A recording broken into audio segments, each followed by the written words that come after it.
Srimathe Ramanujaya namaha, Srimad Varavara Munaye namaha, Srimad Lokarya Mahagurave namaha.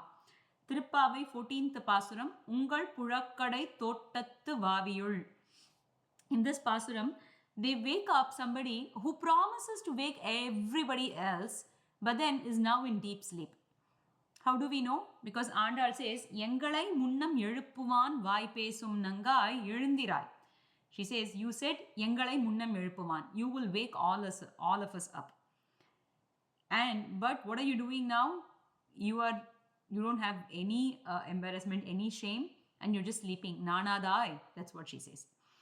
This Pasuram it talks about Vak Vaibhavam. That is the power of words, or about the necessity or the effectiveness of having clear communication, knowing how to communicate, what to communicate, when to communicate.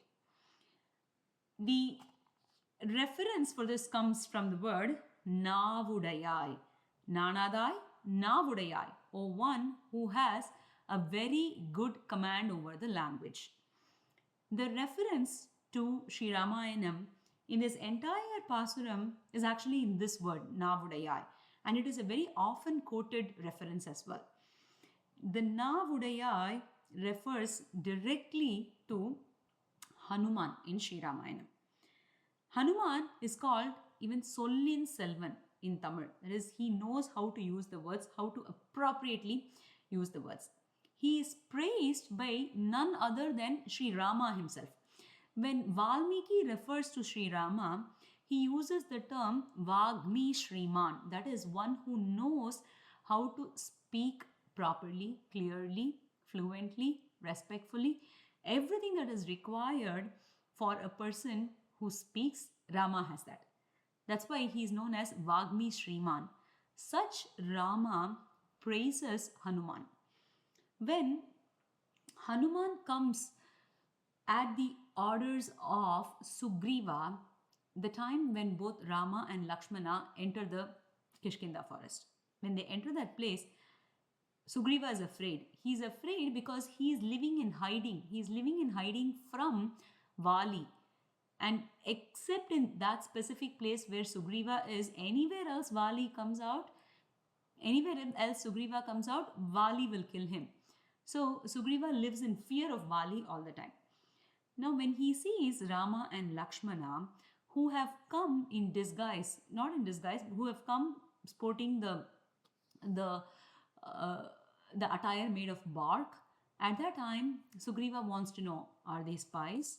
Who are they? So he sends his most smart minister, Hanuman, to go and find out. So Hanuman comes with the intention of spying upon these two, Rama and Lakshmana, who have come into the forest. So when he comes and he asks them questions,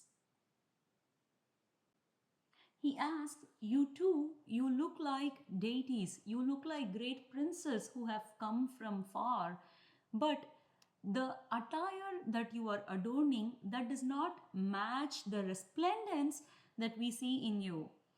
And why have you not covered yourself with ornaments? When you've not covered yourself with ornaments, your beauty is shown to the entire world, and oh wow, what if somebody casts an evil eye on it? Why aren't you covering your beauty? Who are you? So he asks very nicely, very softly. He refers to them as, oh, you have these lotus eyes, these beautiful lotus eyes, and you are eligible to rule the entire world. Who are you? That's the question that Hanuman asks. Now at this juncture, Rama does not answer right away. Rama asks Lakshmana to answer. But when he asks Lakshmana to answer, he praises the ability of Hanuman. This is a very, very popular shlokam, and the shlokam goes as Nanruk Veda Vinitasya na Yajurveda Dharinaha na Samaveda Vidushaha Sakhyamevam Prabhashitam. We'll first take a look at this shlokam. So Rama talks to Lakshmana. He says, hey, have you seen this person who's asking us these questions? He speaks like one who's very well educated. Unless a person is very well versed in the Rigvedam, nan Rigveda Vinitasya, na Yajurveda Dharinaha, unless he is scholarly in the Yajurvedam, na Samaveda Vidushaha, unless he is a Pandit of the Samavedam, Sakyamevam Prabhashitum, it is not possible to speak like this. Then he goes on to say, Nunam Vyakaranam Kritsnamanena Bahuta Shrutam Bahu Vyaharatanena Na Kinchit Apashabditam. He has learned all the grammar that is to be learned. And he has learned them the proper way because he does not use any apashabditam, that is any inappropriate word. He talks as much as is required. He talks a lot. But even one word he does not say inappropriately. All of these are praises about Hanuman that Rama does. So he says this Hanuman has undergone very nice training and he speaks so nicely and so well. So please respond to him in an appropriate fashion. That is Rama's advice to Lakshmana.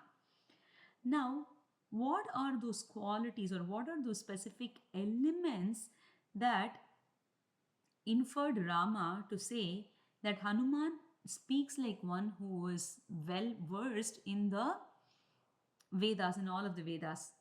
Well, first let's take a look at the elements of each of these Vedas. So in Rig Veda, it has phonetically deflected variations. You need to have complete control or the words and the meanings could go wrong.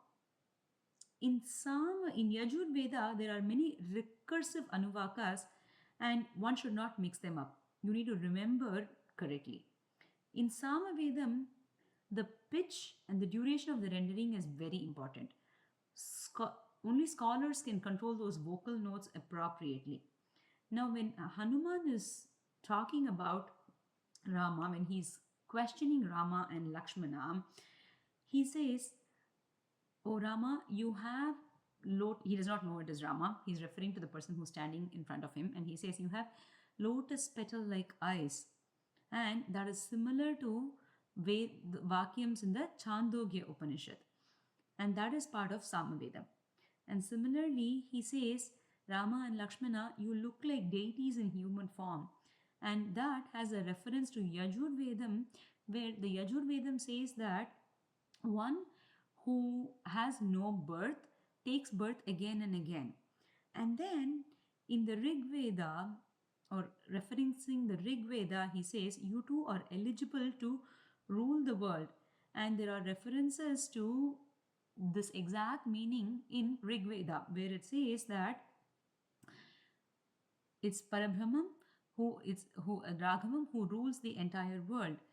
The Brahman rules the entire world. So all of these are quoted appropriately by Hanuman or used appropriately by Hanuman when he refers to Sri Rama and Lakshmana. And when he did this, he did not make a single mistake. His body language was appropriate and he spoke very, very sweetly.